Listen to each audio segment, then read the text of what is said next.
buenas tardes, amables televidentes. En el conversatorio de la Fundación Institucionalidad y Justicia del día de hoy cuento con la presencia del doctor Antonio Remiro Brotons, una de las figuras más emblemáticas, profesor, en materia de Derecho Internacional Público y Privado, sobre todo en estos predios, ¿no?, de la República Dominicana, en materia de Derecho Internacional Público.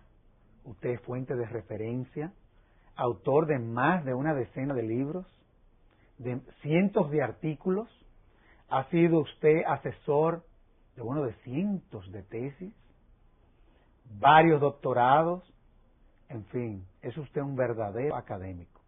Y no solamente usted se le considera como uno de los grandes, no doctrinarios, sino de los grandes tratadistas en materia de derecho internacional. Yo creo que la República Dominicana y sobre todo la institución que lo trajo a la República Dominicana, es decir, la Universidad Autónoma de Santo Domingo, nuestra aula magna, yo creo que debe de sentirse muy conforme y regocijada por haber traído a una de las figuras del derecho internacional. De todos modos, profesor, tenemos que entrar en materia y usted ha venido dando una serie de conferencias que han llamado la atención. Han llamado la atención inclusive a quienes no manejan los conceptos. Ha sido usted sumamente explícito. Pero tenemos que comenzar por los principios, pienso yo. Yo creo que como todo en la vida se sustenta sobre una base de principios. ¿Cuáles son los principios sobre los cuales se sustenta el derecho internacional? Bueno, pues en este momento se puede decir que en efecto el derecho internacional tiene unos principios, fundamentalmente la soberanía y la igualdad soberana de los Estados, la no intervención, el arreglo pacífico de las controversias, la prohibición del uso de la fuerza armada salvo legítima defensa, la seguridad colectiva y el principio de cooperación entre los Estados para satisfacer objetivos de desarrollo y de bienestar común. Evidentemente, si aplicamos los principios a la realidad, podemos sentir una cierta frustración derivada de la escasa institucionalización de la sociedad internacional que permite manejar esos principios de una forma unilateral y por lo tanto impide sacar conclusiones claras al respecto en la práctica. Claro. Pero siempre la existencia de los principios nos permite también tener un parámetro para valorar los comportamientos de los demás. Claro. Y ahí la doctrina juega en el orden internacional un papel muy superior al que juega en el orden interno, cuando valoramos jurídicamente las conductas, porque la doctrina tiene un papel relevante debido precisamente a la limitada institucionalización social. Por otra parte, esos principios se han visto sometidos en los últimos 15 años a un desafío. Claro. En la medida en que el país cuyo gobierno debía ser llamado a liderar justamente un nuevo orden más justo, más democrático, más pacífico, cayó en la tentación de sustituir el derecho internacional basado en los principios a los que antes he hecho referencia por un nuevo orden imperial en el que naturalmente el tratado o el compromiso es sustituido por la orden, el decreto, ¿verdad?, el ukase del emperador, donde la igualdad desaparece, donde la justicia del emperador tiene que llegar a sus últimos rincones y no se admite otra justicia que la suya, y donde sus ciudadanos deben quedar, sean o no criminales, al margen de todo escrutinio, de todo control o de toda condena. Sin embargo, hay otros principios que son los que tienen que ver con los principios de equivalencia, el llamado principio de la universalidad. Inclusive en España, es decir, donde usted nació, se dio un gran debate entre el Tribunal Supremo y el Tribunal Constitucional sobre el principio de la universalidad. ¿Qué fue lo que pasó? ¿Y cuál es el alcance de este principio en honor a la verdad? Porque muchos estados que no dejan de ser uno de los sujetos del derecho internacional, no han sabido interpretar de manera correcta el alcance que tiene el principio de la universalidad, que conformidad a lo que son las legislaciones, sobre todo penales de los estados, bueno, comienza a tener vigencia respecto a los capítulos relacionados con la cooperación internacional. ¿De qué es de lo que se trata, profesor? Porque hay una gran confusión, en honor a la verdad, ¿eh? Sigue habiendo confusión en cuanto al alcance. Sí, bueno, el principio de universalidad, de persecución criminal universal, tiene que ver también con el proceso de humanización del derecho internacional. Claro. Es decir, el interés asumido por los derechos humanos, claro. Por un orden que antes prescindía de ellos. Antes el individuo como tal, para el derecho internacional, era un objeto, era un patrimonio del Estado al que pertenecía. Solo desde el perfil de la extranjería un individuo podía en un momento dado recibir lo que se llama entonces la protección diplomática, que es una institución que por otra parte ha sido muy mal utilizada por las grandes potencias en el pasado. Pero cuando los derechos humanos pasan a formar parte realmente del derecho internacional, porque hay pactos, hay tratados, hay normas generales que se aplican a los individuos, pues evidentemente hay comportamientos contra los individuos que se consideran crímenes internacionales, el genocidio, los crímenes de guerra, los crímenes que se llaman de lesa humanidad. Y entonces, bueno, ¿cómo se persiguen esos crímenes? Se pueden perseguir o a través de tribunales internacionales o a través de tribunales nacionales. Los tribunales nacionales, en principio llamados a perseguir esos crímenes, son los territoriales, el territorio donde se comete el crimen, o los nacionales del país a los que pertenecen autores, cómplices, encubridores o las víctimas. Claro. Esos son los jueces, digamos, naturales en la persecución del crimen. Pero evidentemente en los crímenes en los que están implicados en gobernantes, agentes del Estado o grupos en cierto modo protegidos, tutelados o tolerados por el Estado, cabe suponer que el Poder Judicial carece de independencia o de voluntad para perseguir in situ, en lugar de ocurrencia o en el lugar de la nacionalidad de los interesados, el crimen. Y entonces el principio de universalidad trata de, en definitiva, venir en ayuda de la persecución criminal cuando se advierte que los jueces estatales pues son inoperantes por falta de voluntad o de independencia, y no existen tribunales internacionales con competencia para ello. Por tanto, el principio de universalidad viene a decir el crimen internacional nos afecta a todos y por lo tanto todos tenemos un deber solidario de perseguir a los criminales.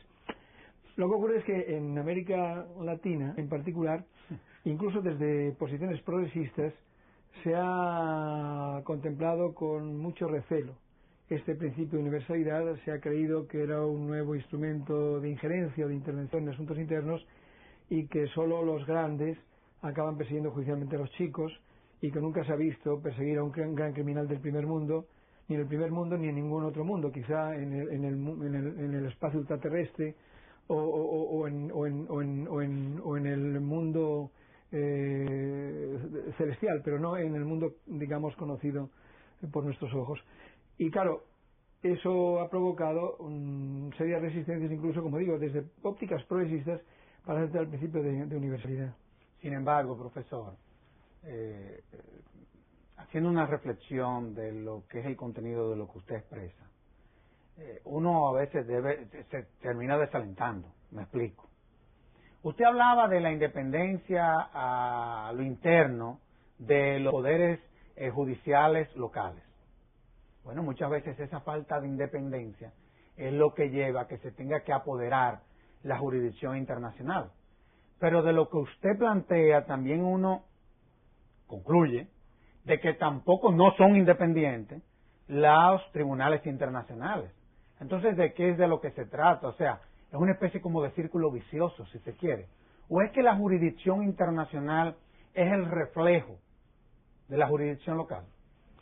Bueno, evidentemente una aproximación sociológica a la justicia internacional no sería superflua, ¿no? Claro, claro.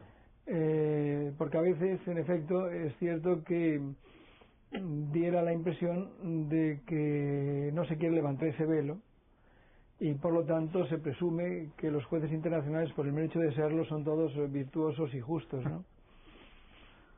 y en efecto un análisis sociológico podría permitir al menos identificar no casos en los procesos de selección claro. de esos jueces no podía identificar que la aproximación curricular de los candidatos tiene que ir adormeciéndose a medida que se va alcanzando una cierta posibilidad de devenir miembro de esos tribunales, porque si no, las grandes potencias que son capaces de, en definitiva, filtrar y dar o vetar el acceso, pues evidentemente no toleran el acceso de aquellos que son más comprometidos posiblemente con causas que no son las de las grandes potencias, ¿no? Sin embargo, yo recuerdo hablando con Raúl Zaffaroni, que usted lo debe de conocer, Sí. el maestro, Sí. en todo lo que tiene que ver con no solamente el derecho penal, sino lo que son las estructuras judiciales. La verdad que es un hombre que tiene un pensamiento que va más allá de las distancias. Yo recuerdo que él me decía que el poder judicial como tal es parte y que es muy difícil uno al poder judicial querer que él sea independiente. Sin embargo, me dijo una palabra que yo creo que es la palabra clave de todo esto, que se puede aplicar también a la jurisdicción internacional. Es verdad que no se le puede pedir quizás que sean independientes a muchos de ellos, pero sí que sean imparciales. Sí. ¿Es posible eso o pudiese ser posible? Yo creo que sí, evidentemente. Las decisiones judiciales por sí mismas son siempre objeto de crítica, claro. Y por lo tanto, en ese sentido, yo cuando trabajaba sobre temas de derecho internacional privado decía que cuando uno tiene que interpretar conceptos jurídicos indeterminados, hay ahí un elemento ideológico y hay también un elemento generacional. Normalmente los jueces más jóvenes suelen ser, no siempre lo son, más avanzados en sus análisis ideológicos, y por eso y los jueces de mayor edad suelen ser generalmente más conservadores. Suelen ser, digo, porque hay casos no siempre inversos. Es así. Por ejemplo, yo me considero ahora que soy una persona mayor mucho más avanzada que cuando era joven, que era bastante conservador. Por lo tanto, digamos que no hay que cejar en el empeño, y animo a todas las personas que cumplan años a sentirse cada vez pues más progresistas, ¿verdad? Quizás es un proceso también de infantilización el que se produce. Se le da continuidad a sus años. Pero, en efecto, la imparcialidad es lo fundamental. Ahora bien, un elemento que facilitaría siempre la imparcialidad de los jueces internacionales es un mandato largo, pero no renovable. Claro. Porque, ¿qué ocurre? Cuando el mandato tiende a concluir y uno piensas otra vez de los grandes poderes que tienen que determinar tu renovación, son complacientes. Pues lógicamente, incluso de una forma casi, digamos que hay un proceso de autocensura, ¿no? De no querer molestar, de no llamar demasiado la atención, posiblemente, digo yo. Esto es una especulación, evidentemente, la que yo hago, porque no tengo una experiencia personal sobre ese particular. Pero a mí me da esa impresión, analizando la jurisprudencia, pues me basta ver a veces en qué año se ha dictado una sentencia, quiénes eran los jueces que estaban en el último tercio de su mandato, para darme cuenta de que a veces, sus posiciones se han morigerado, se han hecho más blandas, ¿verdad? Esa es la realidad. Ahora, quiero volver al principio de la universalidad, porque yo creo que es fundamental para que entendamos todo esto. ¿Cuándo la universalidad se vincula a la presencia física? Me explico. El caso de Pinochet. Pinochet hace una serie de travesuras en Chile. Se va a Londres. Y sucede que España es la que solicita la extradición. ¿Cómo se puede explicar una situación de esta naturaleza como para que quien no está viendo entienda qué fue lo que pasó desde el punto de vista jurídico? Sí. Bueno, Pinochet había dejado de ser ya jefe de Estado, incluso jefe de las Fuerzas Armadas. Viajaba a Londres aparentemente para operarse de una hernia discal y hacer alguna operación de comercio de armas, aparentemente. Y viajó con un pasaporte diplomático, pero no viajó como miembro de una misión especial chilena. Porque si hubiera viajado como miembro de una delegación oficial chilena, hubiera tenido inmunidad. Claro. Que es el elemento, es la otra cara de la moneda de la universalidad. El agente en activo no puede ser perseguido. Si él hubiera sido un agente en activo como miembro de una misión especial chilena, hubiera gozado de inmunidad. Claro. Entonces, estando allí, posiblemente por un exceso de confianza, en que siendo entonces el derecho internacional se le aplica a todos los ex. A los ex, sí, exactamente. A los ex, o bien, no siendo después de haber hecho lo que hicieron. Frente a tribunales estatales. Es decir, frente a un tribunal internacional no existe inmunidad. Eso es bueno que lo aclare. No, sí, esto hay que dar claro. Es decir, por ejemplo, ante la Corte Penal Internacional no hay inmunidad. Definitivamente que no. No la hay tampoco ante el Tribunal para la Antigua Yugoslavia o el Tribunal para Ruanda. En esos casos no hay inmunidad. ¿Por qué? Porque la inmunidad nace del principio de que un tribunal estatal no puede juzgar a una autoridad de otro Estado porque iría contra el principio, dicho en latín, parim parem non habet jurisdictionem. Es decir, un igual no puede tener jurisdicción sobre otro igual. Sí, pero está bien claro eso. ¿Sí? Pero un tribunal internacional no tiene por qué respetar esa regla. Entonces, claro, tampoco existe una inmunidad, evidentemente, si el Estado del que es agente el individuo renuncia a ella, pero es poco verosímil o poco probable, por lo menos, que ocurra tal cosa.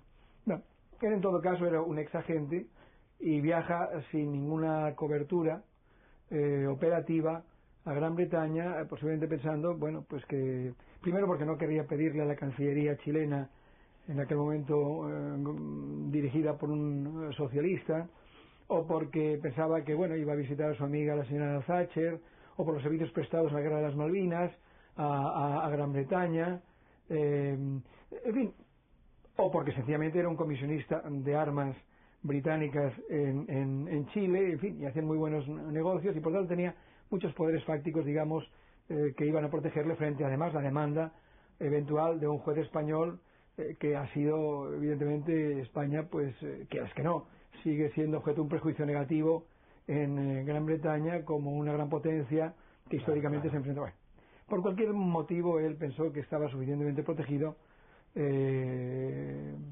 y desafió. Y bueno, en caso se encontró de pronto que España tenía un juez, el juez Garzón. Claro. Pero el juez Garzón no era inicialmente competente en las causas chilenas. Él era competente en las causas de las juntas argentinas. Lo que pasa es que como la Operación Cóndor, esa cooperación criminal, interesante eso. Esa cooperación criminal de las fuerzas de exterminio policíacas y militares del Cono Sur de sus enemigos, es decir, cuando la muerte de Prat en Buenos Aires y otros, pues, entonces como la Operación Cóndor era una operación que se había producido en Argentina, entonces Garzón realmente quiere arrestar a Pinochet para interrogarle por la Operación Cóndor, es decir, por ese fleco de la cuestión. El juez competente en los casos de crímenes de la Junta chilena era el juez García Castellón.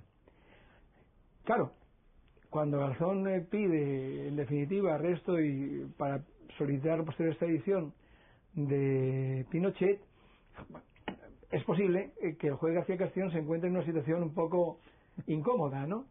Porque ¿qué hace? Sigue la pauta de Garzón y él también pide la extradición para perseguirlo por los crímenes, digamos, más nucleares del que se le considera responsable o no. García Castellón opta por inhibirse en beneficio de Garzón, invocando la mayor antigüedad de los casos argentinos y considerando que sería conveniente que un solo juez llevara el conjunto. Esto fue discutido por el Ministerio Fiscal Español, que no quería que García Castellón se desentendiera de esos casos, pero la Audiencia Nacional aceptó como fundada la inhibición de García Castellón y es el momento en que en Garzón se hace. Pero tiene lógica, caso. No, tiene lógica. Tiene total lógica. Claro. Tiene total lógica. Entonces, claro, se inicia este procedimiento, que podemos hablar todo lo que se quiera. Yo en su día escribí una monografía sobre ese particular, pero ahora en relación con el principio de universalidad. El juez Garzón tiene competencia según la ley española y nuestro En nuestra opinión, esa competencia es fundada en normas internacionales que facultan a un Estado a establecer el principio de universalidad. De normas de la que ustedes son parte.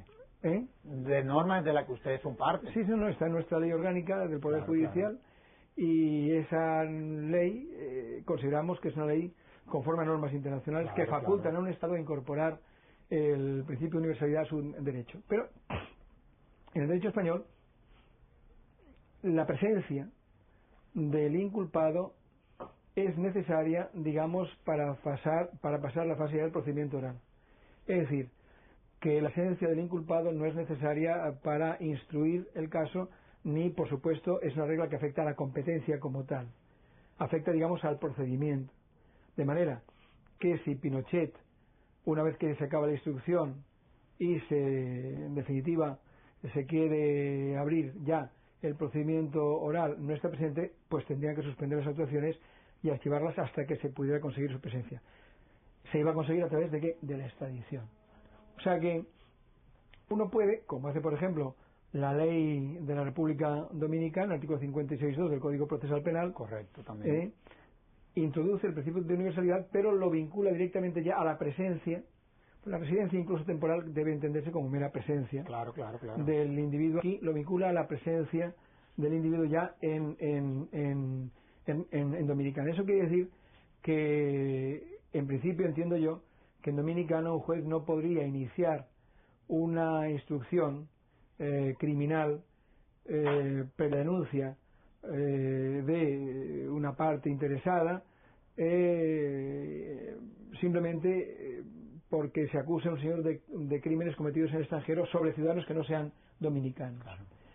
No podría hacerlo, tendría que estar aquí ya. En España sí que puede hacerlo, pero evidentemente si no consigue la extradición, si no consigue que físicamente el individuo cuando acabe la instrucción esté en España, no podría seguir adelante. Esa es un poco y ahí viene, se impone lo de la presencia física que hablábamos en un principio. De todos modos, vamos a hacer una pausa, profesor, y de inmediato volvemos con nuestro excelente invitado.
Profesor, ¿cuándo un Estado es civilmente responsable por los actos y barbaridades que cometen sus agentes?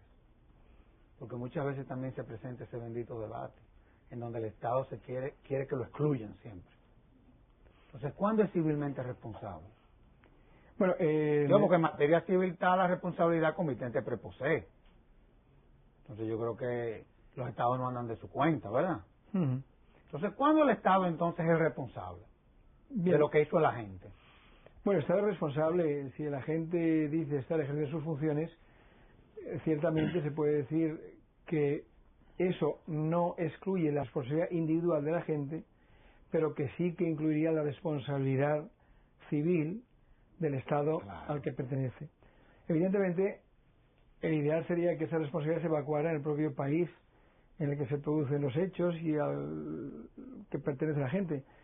Pero como eso en muchos casos no es posible, incluso se puede decir que estos agentes eventualmente están actuando en territorio extranjero, entonces se plantea la cuestión en efecto de la responsabilidad del Estado extranjero.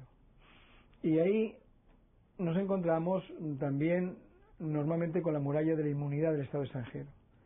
Hoy se están tratando de abrir brechas en esa inmunidad Y de la misma forma que ya no se reconoce la inmunidad absoluta del Estado extranjero, porque el Estado extranjero puede ser objeto de demandas que afecten, por ejemplo, a contratos laborales, a otro tipo de negocios de carácter mercantil, es decir, cuando el Estado actúa como un sujeto privado, pues en efecto su jurisdicción hoy no se reconoce. Pero bueno, igual que se han abierto brechas en ese carácter absoluto de la inmunidad, también se abren brechas sobre la inmunidad cuando se aplica a acciones de carácter criminal. Ya. Ahora, esto juega en un terreno, digamos, paralelo, ¿no? No se puede decir que en este momento exista una regla ya establecida que permita afirmar que el Estado extranjero no es inmune o no goza de inmunidad en este tipo de casos. El convenio recién concluido en 2005 sobre la inmunidad del Estado extranjero expresamente dice que no quiere tocar las causas de carácter criminal y su consecuencia sobre el Estado. Ya. Por lo tanto, en definitiva, lo ha dejado eso un poco al margen. Y por otro lado, allí donde se ha avanzado más, posiblemente no siempre se ha avanzado en la mejor dirección, porque en cierto modo se está utilizando la supresión de la inmunidad del Estado extranjero no tanto para hacer justicia como instrumento de la política exterior de un Estado. Es decir, por ejemplo, esto es muy claro en Estados Unidos, es decir, las modificaciones legales de la ley de inmunidades de los Estados extranjeros para poder perseguir la responsabilidad civil de Estados extranjeros a los que se considera, digamos, patrocinadores de acciones que se califican como terroristas, Ya. pues ha conducido a que, en definitiva, países que son hostiles al gobierno de Estados Unidos, como Cuba, como en el pasado Libia, que ahora es un corderito, o como Irán, pues hayan conducido justamente a sentencias judiciales condenatorias Ya. de no ya de responsabilidades civiles, incluso de multas de carácter punitivo, Claro. realmente. Claro, esas multas luego se encuentran con una dificultad de ejecución. Las leyes también han sido modificadas para que la ejecución sea posible, pero en su momento el presidente de Estados Unidos suspendió la aplicación de esas posibles medidas de ejecución por consideraciones obvias. Es decir, Estados Unidos es el país con un despliegue diplomático y consular mayor en el mundo y no parece, teniendo en cuenta que su hoja de servicios a la comunidad internacional no está totalmente libre de las conductas que aplica a sus adversarios o enemigos, pues no parece que sea muy prudente el poner en circulación una exclusión de inmunidad que en términos, digamos, globales le acaba beneficiando, ¿no? Ya. Ahora, a los que nos gusta el derecho y nos termina apasionando, esa es la verdad, nos gusta siempre analizar las cosas desde el principio. Me explico. Cuando nosotros estudiamos lo que es el estatuto, por ejemplo, de la Corte Internacional de Justicia, hay un artículo ahí, que es el artículo 38, que es el que tiene que ver con los sujetos del derecho internacional. Con las fuentes. Sí, con las fuentes, perdón, del derecho internacional. Y también se habla en esos estatutos quiénes son los sujetos del derecho internacional. Pero yo recuerdo que en el año 1999, cuando la Corte Internacional de Justicia cumplía 100 años, cuando pasamos balance en Holanda respecto a lo que había sido la trayectoria de ese honorable tribunal, la verdad es que no fue tan eficiente, ¿eh? Bueno, inclusive ya con la creación de la OMC conoció más asuntos de carácter comercial que, en fin, ¿qué fue lo que pasó, profesor? Porque la verdad es que uno se termina desalentando siempre con la bendita jurisdicción internacional. No, es que a veces realmente lo que el centenario de 1999 era el de la primera conferencia de La Haya, sobre la paz, ¿no? Correcto. Ahí lo que surgió fue lo que se llamó el Tribunal Permanente de Arbitraje, correcto, que realmente era una lista de posibles árbitros que las partes podían elegir. Luego, al término de la Primera Guerra Mundial, se crea la Corte Permanente de Justicia Internacional, que es el antecedente natural de lo que hoy es la Corte Internacional de Justicia. con sede en La Haya. Lo que ocurre es que a su vez han ido aumentando, y yo creo que en su conjunto para bien, las jurisdicciones internacionales. Eso es verdad. Y muchas de ellas en Europa, La Haya. América, claro. La Corte Penal Internacional. Claro, en el La Haya, 98, claro. Los tribunales, el Tribunal para la Antigua Yugoslavia tiene sede en La Haya. Claro. Tienes razón. Ahora incluso algunos tribunales que me recuerdan los viejos tribunales mixtos de la época colonial, el Tribunal de Sierra Leona, el Tribunal para Líbano, el Tribunal, las salas para Camboya, pues a veces también hasta se reúnen en La Haya. Y hasta ese tribunal totalmente ad hoc, el tribunal escocés que juzgó a las dos personas, los presuntos agentes libios implicados en el atentado de Lockerbie, se reunió también en La Haya. O sea que La Haya acaba siendo un poco, en cierto modo, la capital judicial del mundo, ¿no? Y se puede es un símbolo, eso, sí. Es un símbolo. Entonces, claro, y también tenemos la OMC con un mecanismo de arreglo de controversias muy desarrollado. Y que ha sabido interpretar su papel, Y luego tenemos el Tribunal Internacional de Derecho del Mar, con sede en Hamburgo. Es decir que, francamente, el problema que plantean ahora esa multiplicación de tribunales es el peligro de la fragmentación del orden jurídico, ¿no? Claro. Porque como no es un sistema jerarquizado, no hay verticalidad. La Corte Internacional de Justicia es una corte de carácter universal y general en controversias interestatales. Así es. O sea, si no son estados, ahí no puede ir nadie a y por eso litigar. no fueron tantos los casos tampoco. Claro, no, los casos han mejorado mucho, pero los casos habitualmente en la Corte, cada año se pueden evacuar como 2 o 3 casos. Claro. Ahora, profesor, en cuanto al artículo 38, porque la verdad es que no dejó de ser emblemático para la comunidad internacional, lo relativo a las fuentes del derecho internacional. ¿De qué es de lo que se trata? Porque también ha servido como fuente de referencia a las demás cortes, es decir, es uno de los artículos más emblemáticos del derecho internacional público. Bueno, y habla de los tratados, de la costumbre, habla de la jurisprudencia, habla incluso con una expresión realmente anacrónica hoy de los principios generales del derecho de las naciones civilizadas, pero se presume que todos lo son en el momento actual. Ay, Dios mío, profesor. Y habla incluso de la doctrina como medio auxiliar para determinar. Bueno, yo creo que la jurisprudencia de la Corte Internacional de Justicia es leída por todos los tribunales internacionales y que también los jueces de la Corte Internacional leen lo que deciden los otros. O sea que hay una especie de interacción entre las distintas jurisdicciones para tratar de respetar pues los principios que forman el armazón que permite unificar el derecho internacional. Y yo pienso que como fuente la jurisprudencia internacional, yo creo que es la que más está incidiendo en los tribunales supremos internos.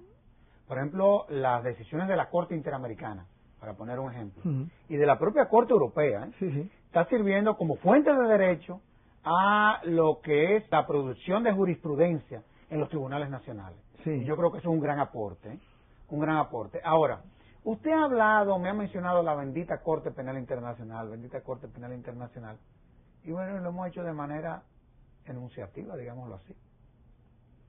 Pero ahí hay algo, cuando uno lee los estatutos de la Corte Penal Internacional, uno se encuentra de que esos estatutos les dieron más poderes al Consejo de Seguridad que lo que la propia Carta de las Naciones Unidas le dio al Consejo de Seguridad.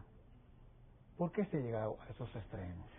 Bueno, se puede decir que en un principio el gran animador de la creación de la Corte Penal era el gobierno norteamericano, porque pensaba hacer de la Corte un instrumento de su propia política a través del papel hegemónico que ostenta en el Consejo de Seguridad.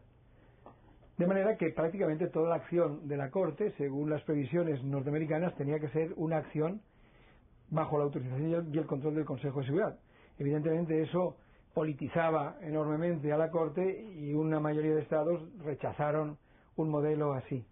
A partir de ahí, digamos que tuvo que irse para atraer a Estados Unidos a la Corte a un proceso de reducción de los objetivos ambiciosos que se perseguían. No se logró. O sea, se debilitó el estatuto, pero no se logró la participación de Estados Unidos. Incluso este pasó a una hostilidad activa. ¿Por qué?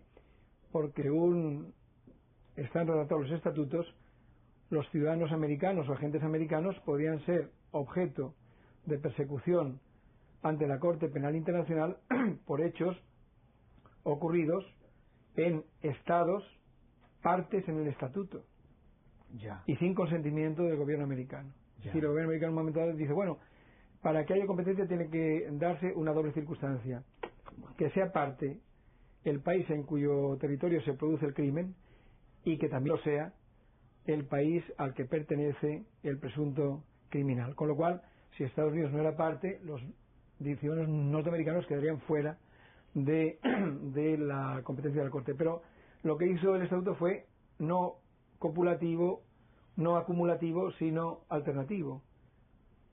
O el lugar de comisión o la nacionalidad de los individuos. Con lo cual, evidentemente, no contó con esa protección. De ahí, digamos, la hostilidad activa. Ahora bien, el Estatuto mantuvo una competencia del Consejo de Seguridad en el sentido de poder ordenar la suspensión de una instrucción o de una investigación que hubiera iniciado el fiscal general por considerar que podía perjudicar el manejo de sus propias competencias en el mantenimiento de la paz internacional. Lo que ocurre es que en la práctica 12 días después de que el Estatuto entrara en vigor, el 12 de julio del 2002, y con efecto retroactivo al 1 de julio, el Consejo de Seguridad tuvo lo que he llamado la desfachatez de aprobar una resolución ordenándole a la Corte Penal Internacional que no instruyera ningún asunto que implicara a ciudadanos de países que, no siendo parte en el Estatuto de la Corte, facilitaban recursos humanos a operaciones de la ONU o a operaciones autorizadas por la ONU. Y claro, digo de desfachatez porque esta orden se puede elaborar por un año, pero si uno lee el Estatuto habla de procedimientos iniciados, por lo tanto está pensando ya en casos concretos que se no en una especie de orden genérica. Y tengamos además en cuenta que el 1 de julio del 2002 ni siquiera se habían constituido los órganos de la Corte Penal, cosa que solo ocurrió en 2003. Ítem más. El Consejo de Seguridad anunció el 12 de julio de 2002 que tenía el propósito de cada año renovar esa misma orden. Eso me parece un atentado de lesa humanidad contra el Estatuto, contra su espíritu y contra su letra. Y bueno, es explicable que Estados Unidos hiciera tal cosa porque ellos estaban combatiendo a la Corte y al Estatuto y querían, como decía el famoso senador Hales, matar al monstruo. El monstruo era ni más ni menos que la Corte Penal. Pero que Gran Bretaña o que Francia, que eran partes en el Estatuto, aprobaran con su voto en el Consejo ese tipo de disposición, yo diría que incluso es ilegal desde la perspectiva del Estatuto, porque como un Estado miembro, un Estado parte en el Estatuto, adopta medidas que van contra el objeto y fin del Estatuto.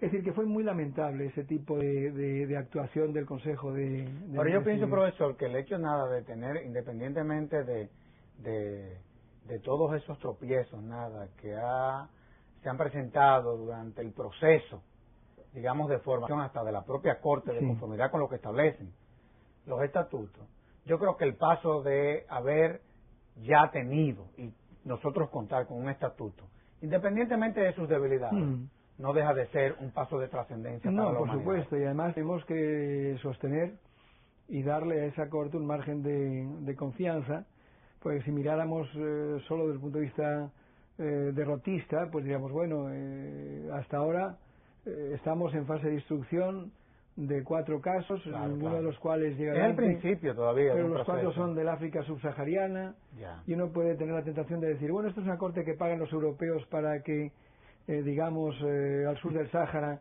se persigan los crímenes que por lo visto no existen en otra parte del mundo. Esa tentación, pero hay que resistir la tentación y decir, no, demos un margen de confianza a la Corte Penal, y hay que seguir caminando. Pero como idea es una idea excelente. Yo pienso que sí. Vamos a hacer otra pausa y de inmediato volvemos con mis invitados.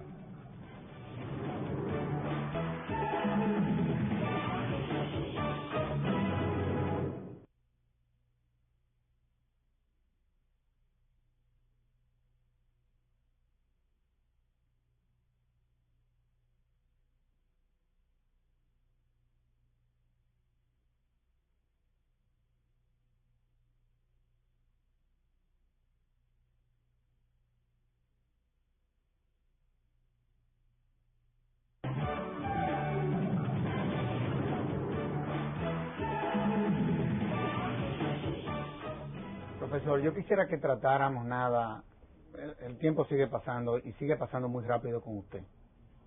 La verdad es que he aprendido, ha dado usted verdadera cátedra de lo que es el alcance y para lo que ha servido el derecho internacional público, en honor a la verdad. Pero tenemos que hablar de los organismos internacionales. Y bueno, cuando uno se va al siglo pasado, que hace apenas unos años que pasó, 170 millones de seres humanos se le violaron sus derechos humanos. Millones de mujeres fueron violadas. Millones de niños fueron asesinados. ¿Han servido para algo los organismos internacionales que tienen que ver con los temas de derechos humanos? Bueno, podríamos decir que sin ellos te habría ido mucho peor. No sé, no es un consuelo, pero por lo menos es un carminativo. Creo que hoy por lo menos tenemos conciencia de eso. Eso es verdad. Es decir, es un elemento ya positivo. Hoy, cuando se violan los derechos humanos, normalmente quien lo hace trata de escamotearlo, eso es verdad. De esconderlo. Por tanto, en ese sentido, se puede decir que hemos avanzado. Tenemos conciencia de eso y no se produce, al menos de una forma irrelevante para la opinión pública, esa violación. Los mecanismos internacionales, por lo tanto, tienen ese papel que no suplen, pero por lo menos mitigan. Y en algunos ámbitos pues son por otra parte muy constructivos. Las cortes, tanto la europea como la interamericana de derechos humanos, vienen adoptando, sobre todo la interamericana, o por lo menos mientras ha sido presidente o hasta que sea presidente el doctor Cansado Tindade, posiciones muy avanzadas en la interpretación de los textos, ¿no? Y yo creo que los estados, si han asumido la obligación de ser partes en esos y someterse a esos controles, pues cuando son condenados deben sencillamente con humildad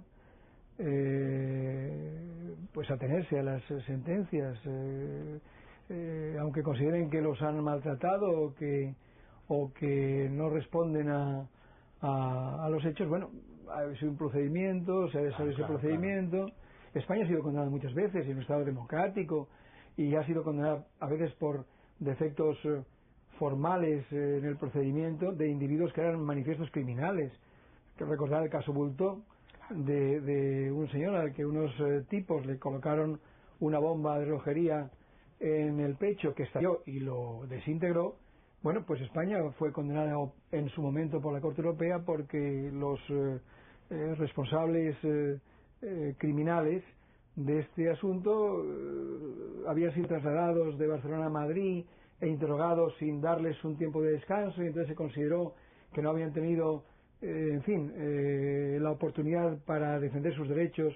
Bueno, por este tipo de, o sea, por este flequito, digamos, se condena a España. Bueno, pues hay que, digamos, tener una gran continencia, una gran fuerza de espíritu para aceptar una condena así por una reclamación de unos tipos bastante impresentables, ¿no? O sea que, pero uno tiene que pensar en el conjunto, es decir, el conjunto de eso es benéfico y por lo tanto yo creo que sí, que globalmente, claro, yo si quisiera provocar un poco diría que están bien este tipo de órganos cuando el estándar de cumplimiento y de respeto a los derechos humanos es alto, pero que si no es así, ¿cómo es posible que estas instituciones se dediquen a cuidar rectificaciones en casos puntuales cuando las violaciones son masivas y son una avalancha en un país? En relación con Europa también